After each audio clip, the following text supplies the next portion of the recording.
back to course content. Now, as I mentioned just now, the course content is organized on a weekly basis.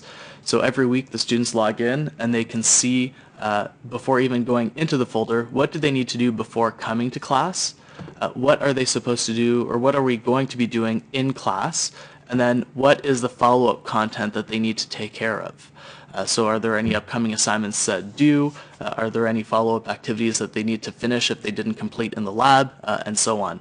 So this is a great way to give some clarity to students as to how they can best prepare themselves and maximize their learning. I wanted to quickly show you this folder because there are many examples of different styles of delivery here. So the first thing you see when we log in here from the professor's view is this professor's content item. Now it's not available to students, so only I can see this as well as other course builders. And it's basically just the professor versions of learning resources, including slides with answers, for example. Or this class I'm giving a tour of a website. If I lose my paper copy, I've got an online backup right here.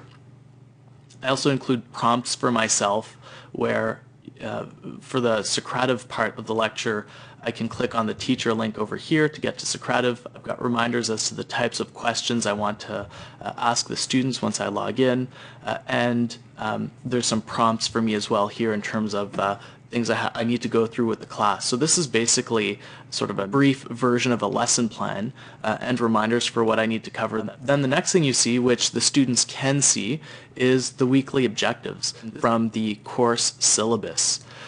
You'll see also that there are some small changes in red, so if there's any updates that I need to do as I develop the course as we go, those updates can be added and students can be notified of those changes.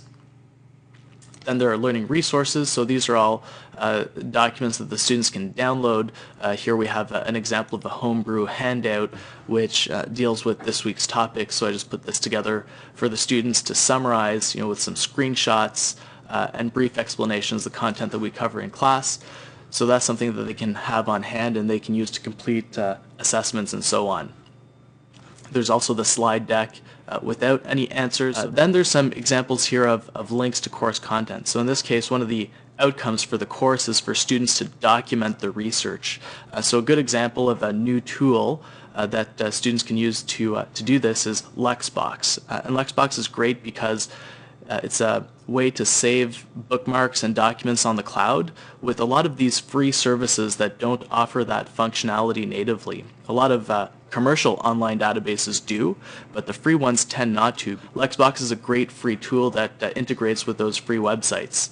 So here's a link to the Chrome web store because the Lexbox is a Chrome extension, so I get students to download that at the beginning of class. And here's a link to the Lexbox website where you can access the sources that you have documented. And of course there's some screenshots here throughout to indicate to students what it is that they should be looking out for when they open up these tools. And then there's a Socrative link for students. As you recall from above, there's a Socrative link that I posted that's only visible to me. That's the professor login, and this is the student login link for students to access Socratively quickly while we're all in the lab together. Here are some embedded videos.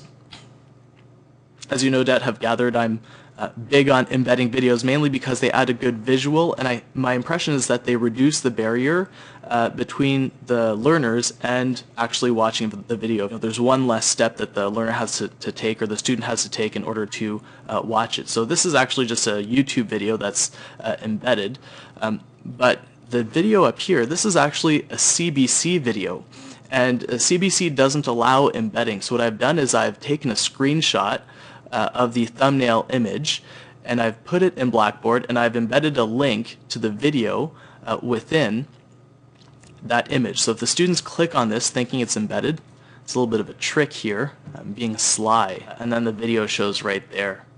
And then last but not least, here's an example of an additional resource. This is not something that I cover in class, but like Lexbox, it's a neat Chrome extension that students can use to help them with their research. So I post information about that tool and how they can use it. Again, a nice visual screenshot here so that the students know how that can be implemented in their research.